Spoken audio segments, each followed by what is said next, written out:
Thank you everyone for having me. As I was introduced, my name is Phillip Ackerman. I'm here from the FCJ Refugee Center, where among other things I work with the FCJ Youth Network. Just before I begin, I would like to kind of respectfully acknowledge the land that we're on and that many people have walked this land, including the Mississauga of New Credit Nation. And I would also like to recognize that I'm coming to you today from a place of privilege. I'm Canadian-born white male, but I'm here to speak about some of the experiences shared in a youth group that I work with, made up of immigrant, refugee, and non-status youth. This group started 2 years ago, funded by the Counseling Foundation of Canada, and we received funding for 2 years to build this youth network with two main objectives in mind. First of all, it was a place for immigrant, refugee, and non-status youth to come together and share experiences and have a space for them to kind of talk about some of the issues that are affecting them. And the second thing was to provide valuable mentoring and volunteer experiences for people who maybe don't have access to other avenues for mentoring and volunteerism. This group is quite unique in its diversity, and I really celebrate that. The group spans multiple identities, including like language and language ability, skin color, countries of origin, sexual identities, gender identities, experiences with violence, experiences with authority, faith bases, trajectories of migration, family situations, lots of, the whole gambit of things that make us who we are. This group found a space together, and over the 2 years that they came together, they really shaped this space. And throughout the 2 years, I really prioritized youth leadership and youth decision in the group.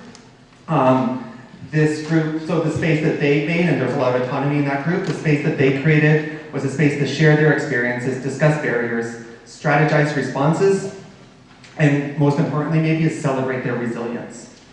To do all of these important things, an invaluable mechanism that we found was the arts. And since this group's inception, they've been involved in multiple arts projects. Some to name, and I think there's pictures over there on the wall, they've done 2 plays around anti-oppression. One was for the Canadian Council for Refugees fall consultation last year, and it was around bullying with newcomer youth.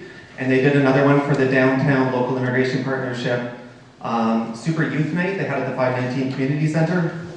And it was around like the intersection of oppression and how people can easily separate oppression. The youth also received some funding from the Canadian Council for Refugees Speak Up project to do a mural, which is outside of the FCJ Refugee Center now. The group came together in one day and created this mural. Later on, you can look at pictures of them doing it. And many of the youth that came into this project had never picked up a paintbrush before. And in one day, they worked with 2 artists and created this huge mural that's outside the center. And it's a kind of a beacon for precarious migrant youth populations in Toronto. They've also done several events where they've done musical performances, dancing, spoken word, playing instruments. They wrote a song called Anti-Oppression that I'm not going to sing for you, but I can sing it. And lots of other things like that. And throughout the events, they've been involved in every step of the way to develop and do these events.